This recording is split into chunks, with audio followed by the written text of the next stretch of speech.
Welcome to the channel. I'm Mike. This is the Scout. Today we're answering some questions about this beast.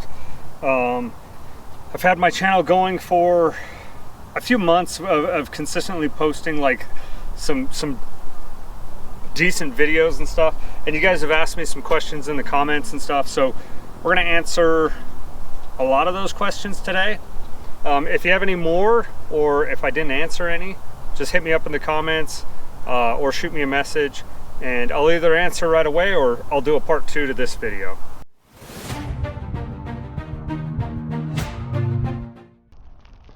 All right, the first question: what's your most favorite and or fun mod that I've done to the Scout? Well, let me take you for a little bit of an adventure here and show you.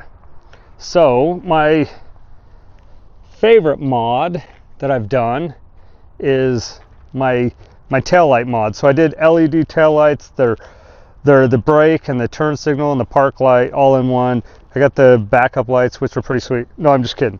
The real favorite mod is my hidden fuel filler neck right here. So you can see the gas cap's in here. It's just a quarter turn gas cap, vented, great. And I just have my fuel filler like that, which means I don't have side tanks, and so these are welded on. So that's probably the most fun or my favorite mod that I've done, and I really try and show everybody that because I'm pretty proud of it.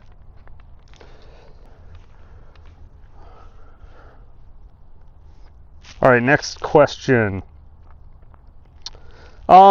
What are some lesser known mods? All right, well, a lot of times, like when I go to car shows, when I go do things, it's always during the day. People don't really notice, but one of my favorite mods, or less known mods, is my LED dome lights. And those come in really handy when I'm out camping or doing whatever at night. But a lot of people don't see that. Just the people I go camping with, which is, I don't know, 3, 4, or 5 people. All right, next question. Now, we've kind of did a couple of fun questions, but now let's get technical, right? So what kind of lift, what kind of tires, axles, what kind of that kind of stuff do I have? I'm going to do a full walk around video of basically everything that I have on my Scout. But what kind of lift, what kind of axles, tires do I have? So let's go over that. So let's start with tires and wheels. Tires, I don't know, steel 15-inch rims. I don't know what size, 15 by 8 maybe, stock offset. I actually didn't buy the rims. They came with the axles. I have no idea what they are really. 15-inch. Tires, 33 1050 general grabbers. They're the mud tires, and they have worked phenomenally well. The lift came with new shackles, new shocks, and leaf springs, and it is a IH Parts America 2-inch-ish CPT, which CPT is crawler proven technology, CPT lift, and I think they say it gains you anywhere from 1 to 3 inches, but it comes with new shackles. It comes with all the hardware you need. It's actually a great lift. I've had it on here for 5 years or so. I've had it on here about as long as I've had the LS in the Scout. So I have thoroughly enjoyed it. You guys are too far away. Let's get you a little closer here. All right, next question. Does the LS break anything? So I got a 5.3 liter LS style motor in it. I don't know how many horsepower, 6 or 800.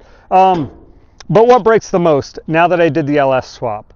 Well, it just kind of travels down the line, right? So when I first did the LS swap, I snapped front and rear drive lines, but now I got some Tom Woods beefier drive lines. They haven't broken yet. I did snap a U-joint. I don't think that was anybody's fault but my own. Heavy right foot, right? But I got that fixed. Haven't had any problems with that. So what breaks the most now? I don't know. The thing that I probably have the most trouble with is just the electrical system.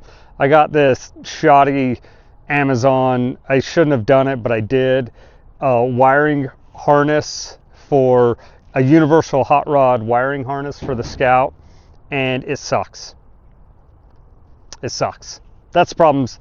That's one of the things I have the most problems with. And then, how do I like the LS swap, and how does it drive? The LS swap was by far the best swap that I have done on the Scout. That's, sorry if you can hear the airplanes.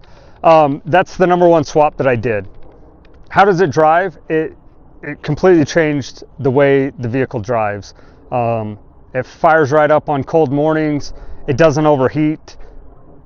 It gets decent gas mileage. It runs in almost any condition.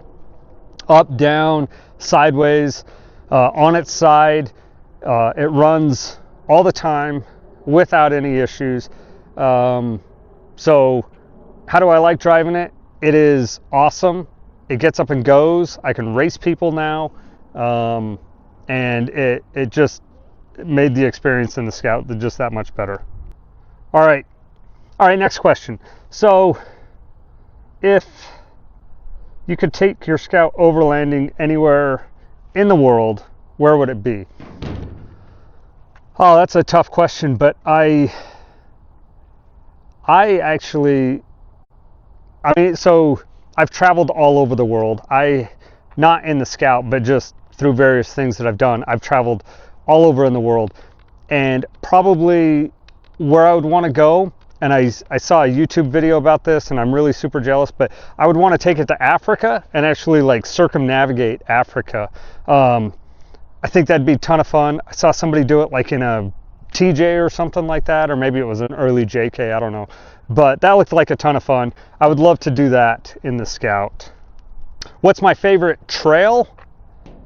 So I've really only taken the Scout kind of in the western US. So Arizona, Nevada, Utah, Idaho, just those four states. Those are the only 4 states I've been to.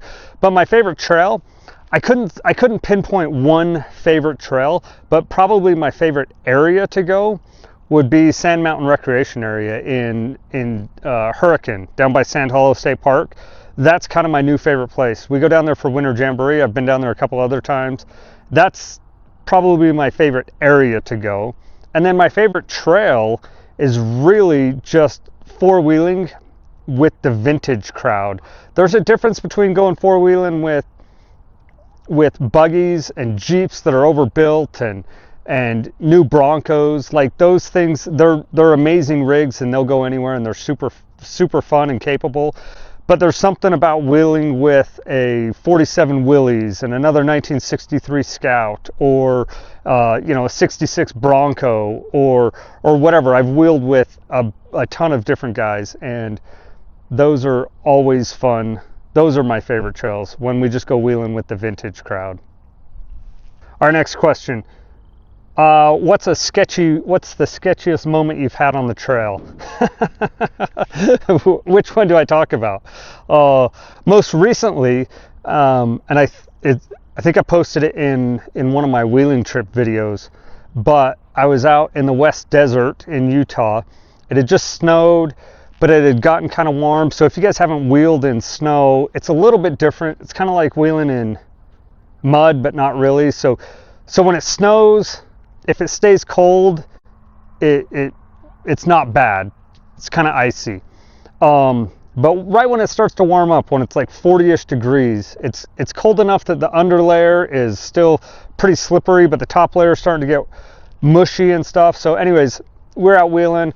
I was just kind of hot rodding around some corners and stuff, and I was going along, and the Scout slipped and went into this crevasse, I'll call it. It probably wasn't that big, but this little crevasse, and it tipped it up. And actually the two passenger side tires came off the ground and it came back down. Yeah, it was just lucky that it didn't go all the way over on its side. But recently, that's the most sketchiest thing that I've done. The next two questions. So one, what's the name of the Scout, and does my family like the Scout? So the name of the Scout is just the Scout. I don't have a name for it. It's just the Scout. If you guys want to help me choose a name, I don't know. I'm not going to name it. It's called the Scout. That's what it is. If I got another Scout, I would have to name that. Or, you know, maybe if I got an 80, I would call it an 80. If I got a Scout 2, I'd call it the Scout 2. I'm not big into names, so it's just called the Scout.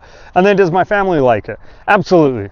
My kids are always wanting to ride in it. My daughter wants to learn how to drive it. My son loves driving it. So yeah, my family loves the Scout. Another LS based question. What's the miles per gallon that I get? So let me break down kind of the gear ratio and what's going on first. So I have an LS with a T19 4-speed, no overdrive, Dana 20 transfer case, that doesn't matter. And then I have 456 gears and 33 1050 tires. So you guys can kind of do the math on your own, figure out what my gear ratio is driving down the highway. But if I do 65 or 70 cruising down the freeway, I get maybe about 16 or 17 miles a gallon, depending on the hills, depending on traffic, whatever. But if I'm just cruising 70 miles an hour, I can get 16, 17 miles per gallon all day, which is great. You know, that's great. That's what my JK gets. But if I drive with some of the vintage Jeep guys that can only do like 50 miles an hour, and that's on a good day, they can do 50. If I can maintain a 50 mile an hour, which obviously drops my RPM much lower because of the 456 gears and the little smaller-ish tires, at 50 miles an hour, 55 miles an hour, I have got 25 miles a gallon before, which is phenomenal. Whenever we do like long treks, 1,000-mile treks or whatever, I always monitor my gas mileage because that's like 4 or 5 tanks of gas for me, 1,000 miles. So I always monitor that, and I've got 25 miles a gallon before. All right, last question. If I had to start over on the Scout, would I do it the same? And I probably would. I'm pretty happy with the way the Scout is right now. I think in the future, I'm going to try and get a little bit more lift and bigger tires. I'd like to maybe go up to a 35 with a bigger rim, maybe a 16 or 17 inch rim and a 35. But would I do everything again on my Scout the same? I probably would. I really like the setup that it's got right now. I like the gear ratio. I mostly drive off-road on it anyway, so the freeway gearing is not super crucial to me. In fact, maybe later this year, fingers crossed, but Novak is coming out with an overdrive attachment or an overdrive attachment that'll bolt between the transmission and transfer case. It'll give me like a 5th gear basically. Hopefully that comes out and it works for the Scout. But other than that, I mean, I would do everything the same. All right, this is the real last question. What advice do I have for somebody that's buying a Scout? So first thing I would say is please don't overpay for a Scout. They are not worth it. No, they are. But they've become way overpriced, probably partially because of me and my influence. Lots of people want Scouts now. I'm just kidding, but don't overpay for a Scout. And then decide what model you want. So kind of just a basic is the Scout 80s were the first Scouts. They have a fold down windshield, top mounted windshield wipers, a little bit slimmer interior as far as different features and stuff. The Scout 80 or the Scout 800s, A's and B's, the 800, the 800A, 800B are slowly upgrades from that. The 800s, none of them, maybe the early ones, but none of them have fold down windshields. They started coming with V8s. And then the Scout 2s. This is not a Scout 2. The Scout 2s are a little bit bigger. Again, a little bit more modern. Those come with AC. Some of them come with AC, Dana 44 disc brakes, different transmissions, that kind of stuff. Anyways, decide what model you want. And then decide what you want to do with it. If you want to make it a daily, if you want to just completely custom it, because that kind of helps you determine what you should buy, what kind of style you should buy. And then my very last piece of advice for really anybody that is restoring any kind of vehicle, whether it's a Scout, a Jeep, or anything, is get it running and get it driving. It doesn't need to look good. It doesn't need to have the best tires and wheels. It doesn't need to have everything functioning. But a big hurdle is to get the engine running and then to get the vehicle driving.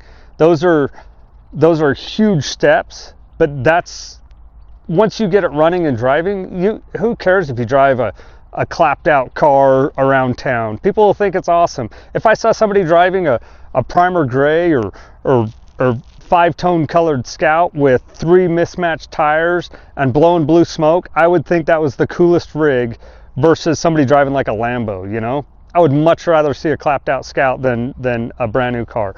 So get it running, get it driving. It's going to be more fun, and then it's not sitting in your garage just collecting dust. Every time you go out there, you see it and you're like, I should get this running. I need to start working on this project. If you can get it running and driving, you can do all those things one by one. A little thing here, a little thing there. Oh, it needs new headlights. Okay, well, you can drive it to the parts store and buy new headlights. It needs new seats. Well, the seats that are in it, you can drive it still while you get new seats and then put new seats in it. You know, slowly upgrade it as you have it. So that's my piece of advice. Get it running, get it driving, and just drive it like it is.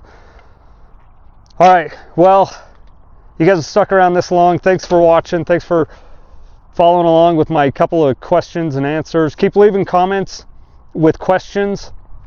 I'll answer them as they come along. If you have any technical questions about my Scout, I do know a little bit about Scouts in general. Definitely no expert on it. And then if you have any questions about trails in the western US or off-road or overlanding, things like that, the kit that I carry with me, if you guys have any questions about anything, throw them in the comments. If I don't have an answer, I'll tell you. If I do have an answer, I'll do it. And then maybe I'll make a part 2 to this video. So, all right, thanks for watching.